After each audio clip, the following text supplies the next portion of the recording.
Danieli yanamuponya njenjela mikango. Mikango sinamupe kango muyang'ana. Yobu nazunzika nkhondo zambiri. Matenda sanamupe kango muyang'ana. Yobu anazunzika matenda ambiri. Mabala sanamupe kango muyang'ana. Ankango muyang'ana. Kango muyang'ana.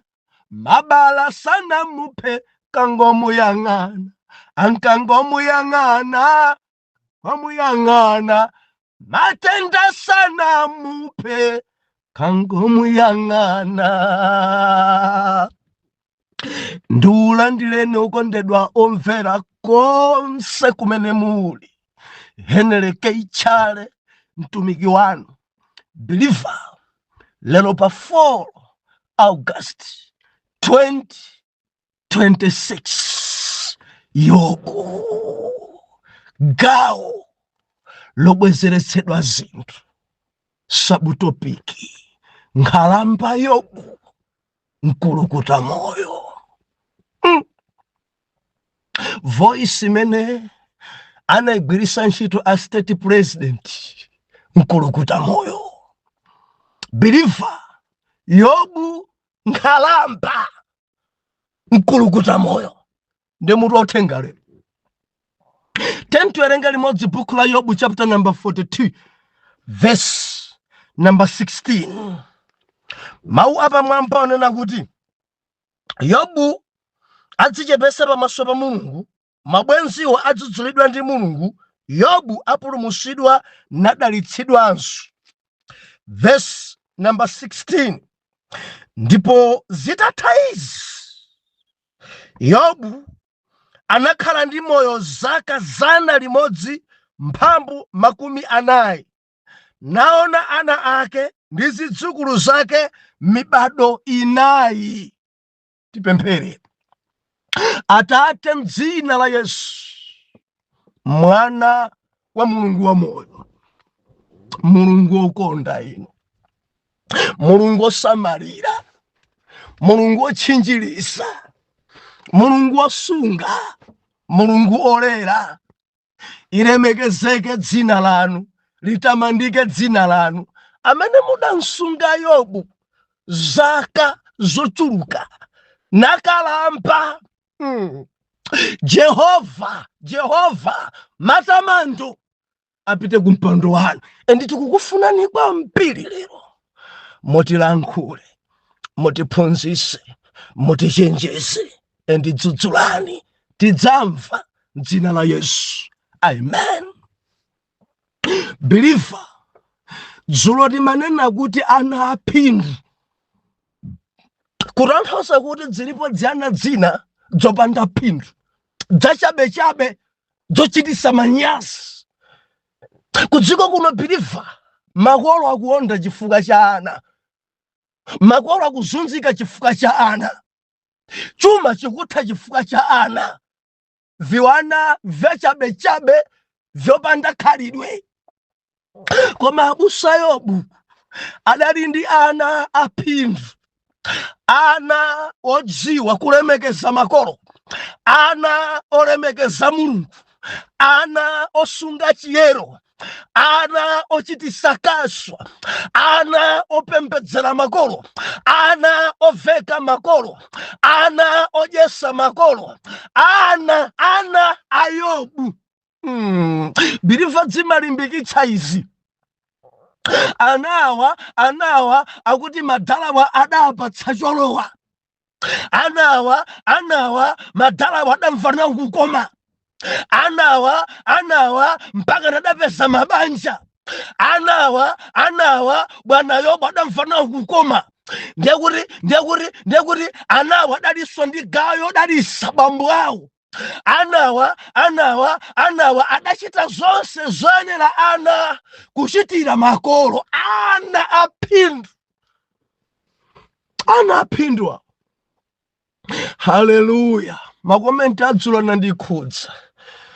Abusa thandizeni ananga. Abusa thandizeni ananga. Dzana dzambiri masiku ano nkhuti kumve. kuchitumiza ku sukulu kuti chikaphunzire chikubwerako ndi mimba.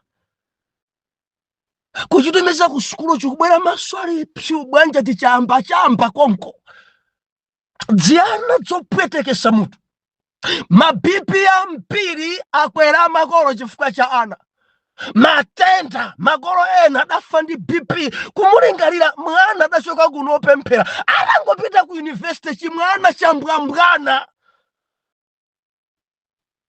Secondary school yomwe mwana ku basic maya chakulankhwa tiunduza chani unaphunzira tupanga za sukulu ili ndi sukulu iyi ukupanga iwe ndi sukulu imene.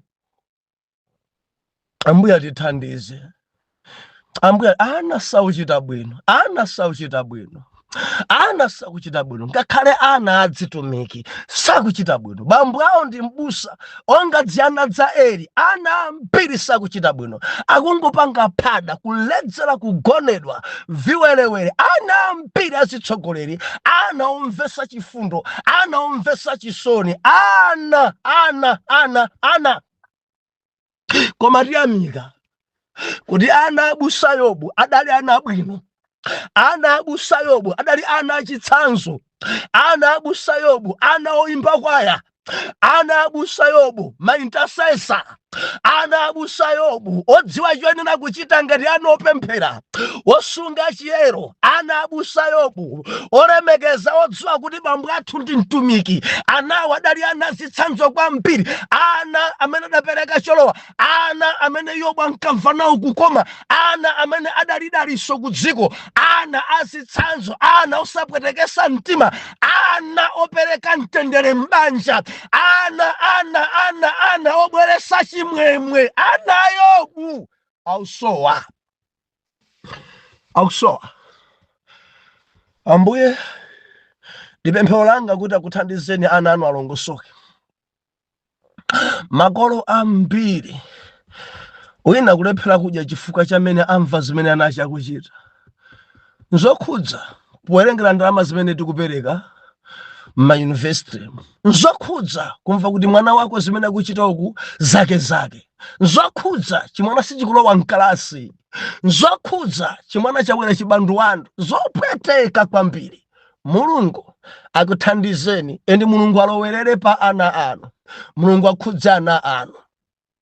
Ndikunena ndi ambiri kunimvetsa tabusa ndi zona dziana sidzili zabwinoyo. Mulungu adzilongosole dziana zimenezi zikhale ngati ana a Yobu. Ana opereka mtendere kwa makolo. Ana opereka chiyembekezo. Ana amenewa akusowa mu mpingo wa lero. Mulungu alowerere. Lero bilifa tunena kuti nkhalamba Yobu nkulukuta moyo. Nkhalamba Yobu nkulukuta moyo. A state president a dziko la Malawi pena pake akulankhula ndi mtolankhani liwu limeneli wedi limeneli adayilankhula nkulukuta moyo. Akamanena kuti nkulukuta moyo ni munthu amene akhalitsa. Kukhalitsa matenda kandi miliri kumangodusa izizi sizimachitika mawamba sudolo. Koma ndi dzanja la Mulungu. Ndi mkono wa Mulungu umene umansunga munthu kuti akalambe. Ndi dzanja la Yawe imene imakutetezera kuti ufike pa kukalamba.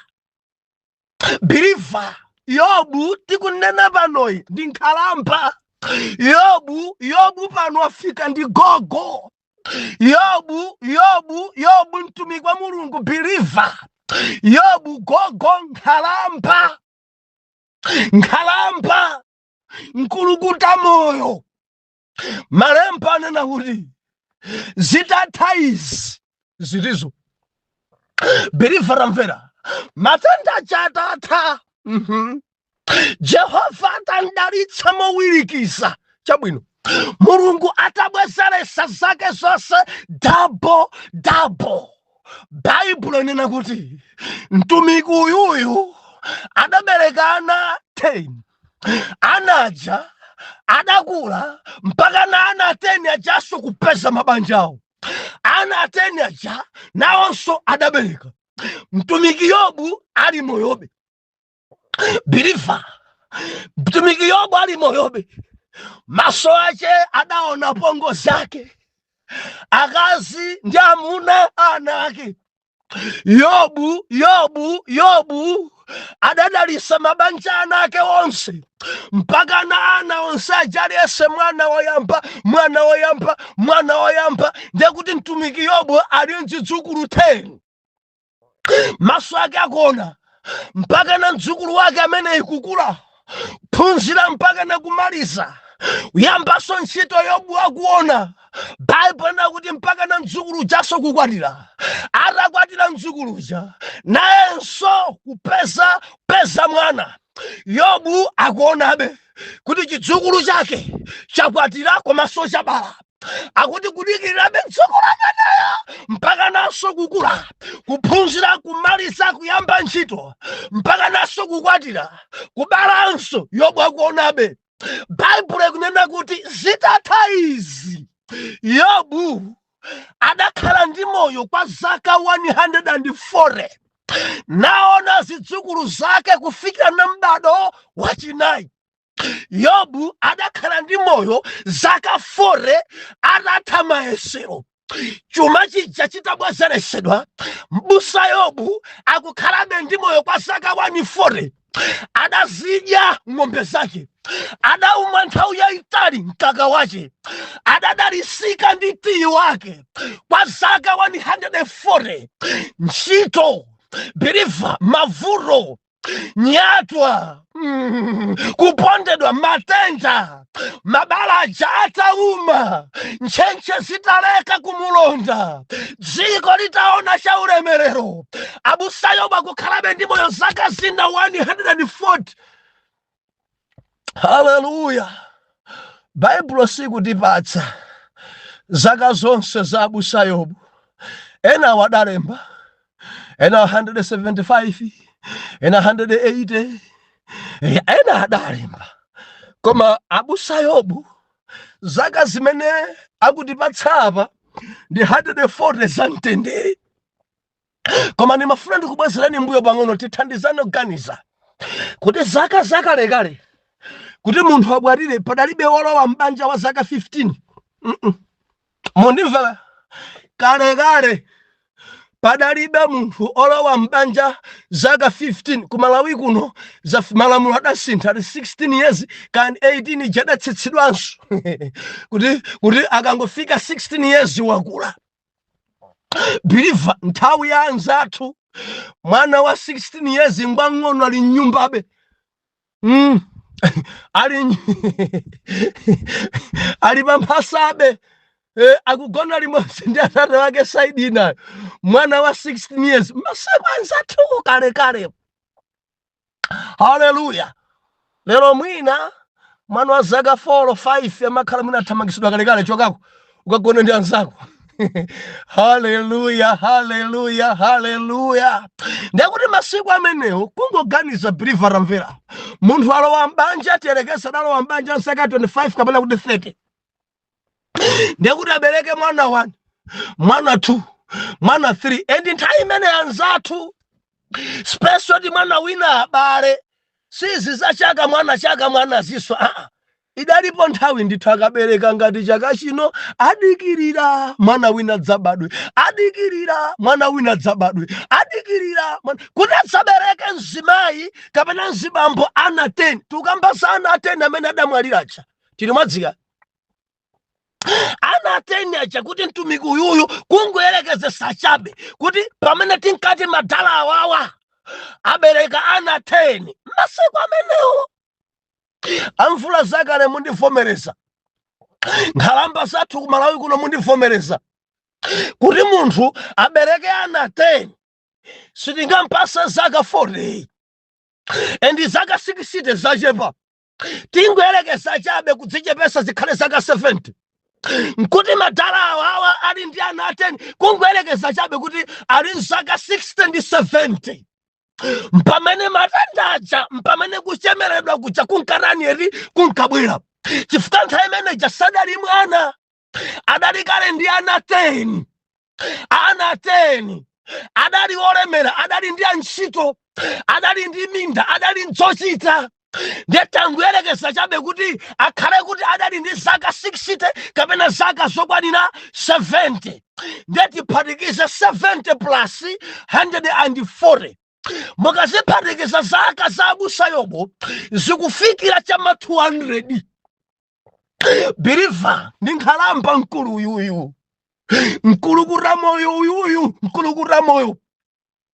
Adadyerera zidzukulu zake, adadyerera zipatso za ana ake, adakalamba mpaka na kuwaona nake akukwatira, adakalamba nkumaona ana ake akupambana, adakalamba nkumaona zidzukulu, adakalamba nkulera zidzukulu. Go pemphera uyu, go pa Jehova uyu, go nkhalamba yopemphera nkulukuta moyo. Adidalitsa abusa Yobu. Malemba anena kuti zitatha izi, nkhalamba yopemphera, nkulukuta moyo opemphera, adakhala ndi moyo 140. Naona zidzukulu zake m'bado wachinayi, nadyerera zidzukulu zake m'bado wachinayi, nadalitsika ndi adzukulu wake mpaka na m'bado wachinayi. Believer, Jehova uyuyu amalera, Jehova ameneyi amasunga, Jehova ameneyi amatetezera. Akakudalitsa, akakupasa katundu, dzanja lina limakuphimba ndi ulemerero, dzanja lake limakuphimba pakukutetezera. Ndimafuna ndikulimbikitse nzanga, uli nzinthu Jehova adakupasa koma dziko lamba kukuopseza kuti ngati suchenjera kupita.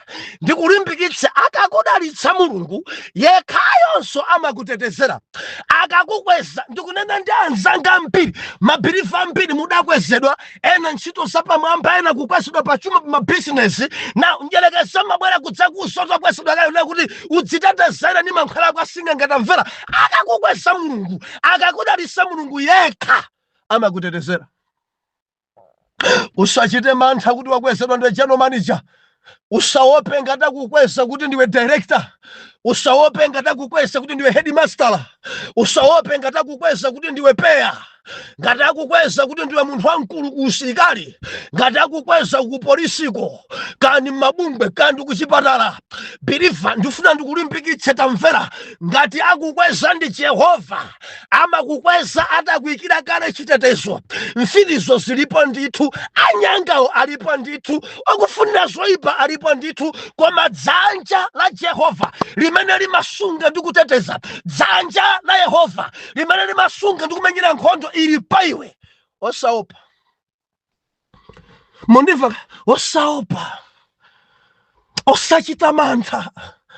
Musayerekeze kutenga chituma. Yobu mchuno mwache mudalibebo chituma. Yobu adalibe mphini zoti akhalitse moyo.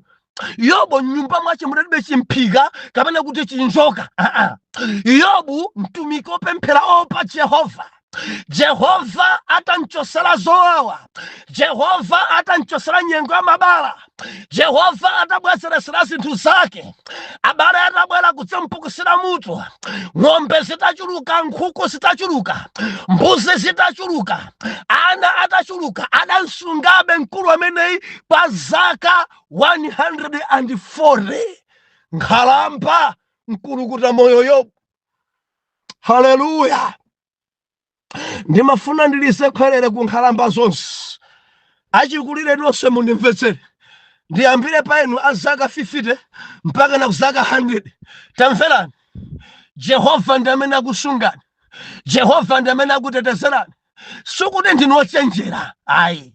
Sukuti kapena chifukwa chakuphwima kwanu. Jehova achita kukusungani. Mundimva. Nkhalamba zaka 16. Nkhalamba zaka 17. Kukalamba ndi ulemerero. Mundimva. Kukalamba nkukula nkukwanisa zaka 60, zaka 70, nchaulemu pamaso pa Mulungu. Jehova ndi amene akusungani. Kudziko kuno anzanu adapita. Kudziko kuno anthu ena amwalira ali biliwiri. kudziko kuno ena anzanu adamwalira ku sukulu, ena adamwalira ku sukulu, ena amwalira ku business, koma inuyo mulibe ndi moyo. Kodi mukudziwa ndi ulemerero? Kodi mukudziwa ndi Jehova amene akusamalani? Kodi mukudziwa ndi Jehova amene akutetezerani? Birifa chima ndikhudza ine, tiagogora lero, tiankhalambata lero, sitimafuna kukalamba ndi ulemerero. Imakhala dzanja la Jehova yakuphimba kuti ukalambe. Mutsatipeza tiagogotina tikumabisa imvi nthawi zonse, mudzapeza kubisa tima bragidija kuti gula basi pentani. Ena ndi akapolo, mupakhala akapolo mpaka naliti muzibisa imvi. Musimukudziwa kuti imvi ndi ulemerero?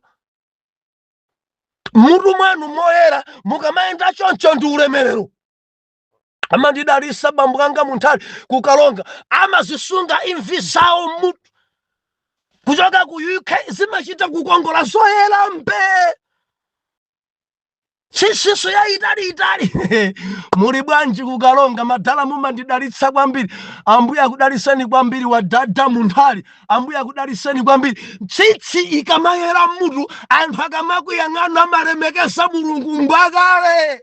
Jehova walera, Jehova wasunga, Jehova watetezera, Jehova wachinjiriza. Ukamauza anthu ti zaka zanga around 90, akamayang'ana mutu mwako moyera mbe, akayang'ana ndevu zako zoyera mbe, Jehova malemekezeka, Jehova masunga. Anyamata lero amalimbikitsika kuti kukalamba kulipo. Tikamakuonani amutu moyera, tikamakuonani amagwelu, amano ena adatha kugwa nkhalamba nchaulemerero pamaso pa Jehova. Tikamakuonani ndodo ili m'manja, nsana mukulephera kuima, ife timalemekeza Jehova kuti nafenso kukalamba kulipo. Waye mumazibisa tiagogoti na chabe timazibisa. Ena mudazibisa zaka zanu, mulibeso choonadi cha zaka zanu. Mudatha kuzichepesa muganiza kukhani moyo konkuchenjera. Mulungu alakwa kukupasani zaka zambiri. Mulungu alakwa njipenyu chachima. Mulungu ncha mubona kuzichudula gogo ndi gogo basi. Ola musichudule muru munkhope yanu ikuoneka ngwakalekale. Ola musichudule mukuonekanso mayendedwe yanu asakale. Tangotengani ndodo, mufuna mudzesesa mudzenda bunubuno pamene mutakalamba. Gwirani ndodo yanu m'manja tamayendani. Chimalimbikitsa chimenechi, chimapereka ulemu chimenechi. Birifa kukalamba ndi kukulukuta moyo ndi yawe. Yobu akukulukuta moyo. Uyo Yobu anake akwaona kukwatira nkulukuta moyo Yobu mpaka na chidzukulu chache 1. Asena mati chidzukulu 1, number 2 chidzukulu 2, number 3 asena ndija amati chidzukulu chani, chidzukulu thengo. Number 4 kandi chanika yoko.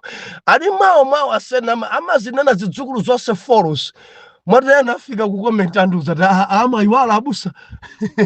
Amatakuza chidzukulu 1 chakuti, chidzukulu 2 ame chidzukulu 2, china chidzukulu thengo, china kakuti ndi maminingi acha kwa dzoka sena. Muli bwa? Haleluya.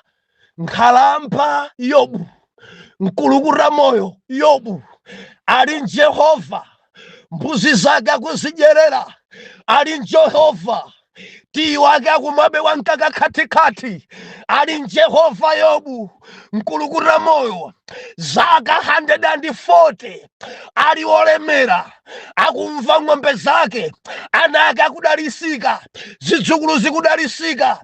Yobu adalera zidzukulu zake mpaka na m'bado wachinayi. Jehova adansunga okalamba, Jehova adansunga na ukulukuta moyo, adadyerera.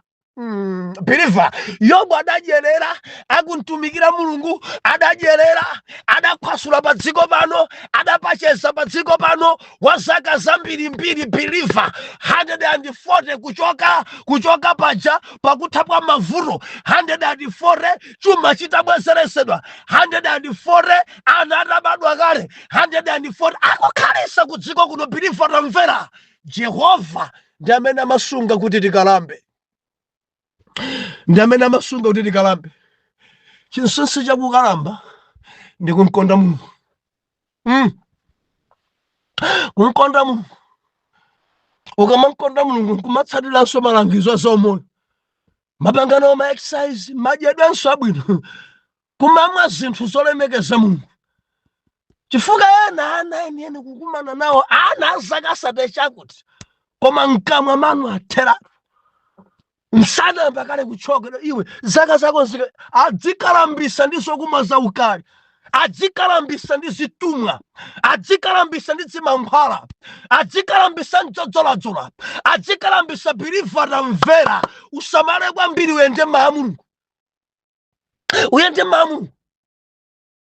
Mudzapeza ena nakuti zaka 60 zaka 70 kumuyang'ana 70 ino 60 ino. Hallelujah. Hallelujah.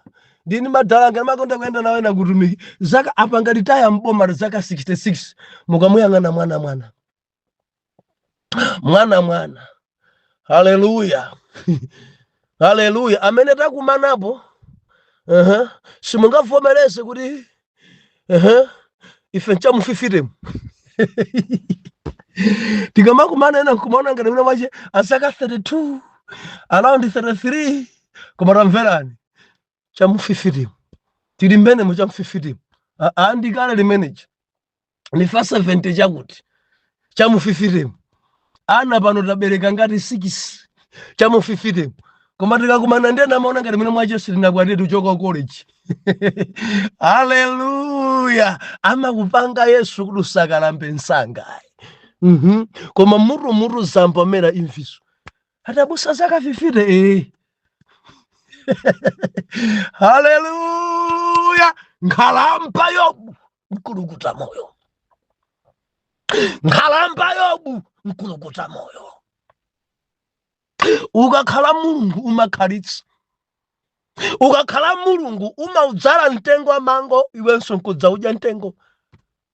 Mundimva? Ukakhala Mulungu tamvera. Ukakhala Mulungu umadalitsika umakhala nzaka zambiri. Ena kupita mwansangamu kuzunguza. Mundimva? Ena wachabwino masiku awadabwana koma enawa kuzunguza. Kufunda. Magwiragwira. Kusapewa. Yobu mtumiki wa Jehova adali wopewa zoipa wopewa mtumiki wa ngwiro opa Jehova biliva zinampangisa kuti akhalitse kudziko. Zinampangisa kuti adyerere ana ake. Zinampangisa kuti adyerere chuma chake. Zinampangisa akhalitse kudziko. Jehova adansungabe chifukwa ankamva naye kukoma. Nkhalamba mkulukuta moyo. Nkhalamba Yobu mkulukuta moyo. Zaka zambiri mkulukuta moyo. Akutumikira Yesu mkulukuta moyo. Akulalikira uthenga mkulukuta moyo. Akuimbira Yesu mkulukuta moyo. Nkhalamba Yobu adantumikira Mulungu kwa zaka. Adadyerera pa dziko pano pa zaka. Adakhala ndi azukulu wake wonse pa zaka. Adadyerera azukuluwo pa zaka. Biliva kukalamba ndi ulemerero. Kukalamba ndi ulemerero.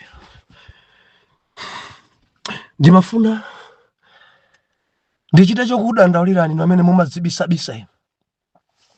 Amene mumazichudula osamazichudula ine. Nchaulemerero kukalamba. Nchamtengo apatali nkukalamba. Osamazichudula yayi. Kukalamba ndi ulemerero. Ena kuzibisa imvi. Ena kubisa zaka.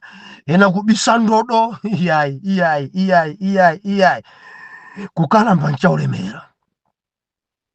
Mukamaseka olomano mulibe tamasekani. Ndi ulemerero wa Yawe. Manu onse kutsogolo kwa dagwako. Osachita manyazi. Ndinu akalekale. Mulungu anasunga Yobu zaka atatha masautso, naona ana ake, naona zidzukulu zake, zidzukulu mpaka na m'bado wachinayi. Ndikunena ndi ambiri akufunitsitsa ataonanso zidzukulu zawo. Ndi angati amene pano maona kale chidzukulu 1? Ndikunena ndi ambiri amene muli 50 ndikuti ana anunso abala athu achedwa ndi sukulu. Oh, haleluya. Koma ena ndikulankhula nanu pano muli mzidzukulu. Mulungu alemekezeka kusungeni onga adasungira Yobu. Mudzaona zidzukulu zanu mpaka na m'bado wachinayi. Chinsinsi mkondeni Mulungu, mpembedzeni Mulungu, pewani ku dziko kuno, osamachita nawo zimene ena akupanga. Khalani ndi nthawi yosamala thupi lanu, kumapanga nawo ma exercise, kumadyaso zinthu zabwino. Mukundimva bilivaka, masamba madzi nkumamwa bwinobwino. Pena kukalamba nsanga machepesera zakudya, mudyeswa zakudya zabwino. Haleluya. Mtumiki Yobu adadya zonse. Adadya masamba abwino, kudya zofunikirazo. Biliva nkhalamba Yobu, mkulukura moyo Yobu adakhalisa ku dziko kuno zaka. Monga elekezera chabe tazonefe zaka pafupifupi 200. Fukadabereka ana 10 asadayambe kuzunzika. Pafupi zaka 200 mtumiki ali ku dziko kuno. Zaka 200. Adamwalira Yobu zaka zambiri. Nkhalamba moyo adachita kukulukuta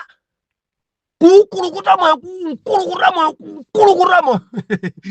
Haleluya. M'bado wathu uno wina akangofika zaka 80 akafika 90 timantchulaso kuti mkulukura moyo.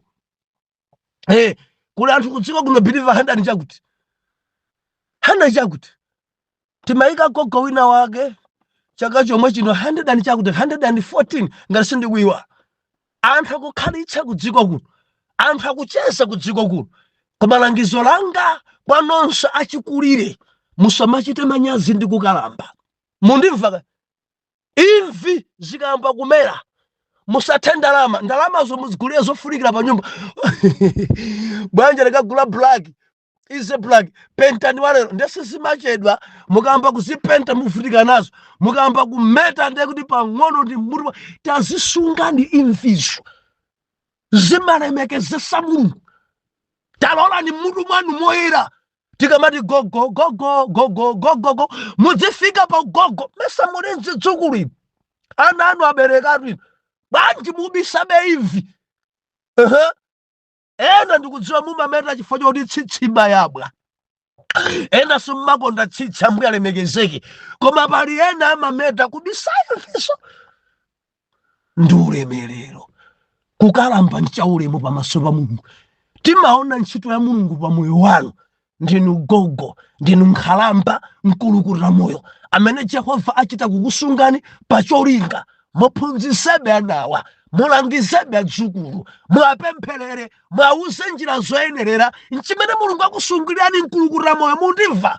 Mutsogolerebe, mulamulirebe, muyang'anire mbumba, muthandize adzukulu adziwe choona, andziwe Mulungu. Agogo, phunzitsani ana andziwe Mulungu osati ufiri. Nthawi sili mbali yathu.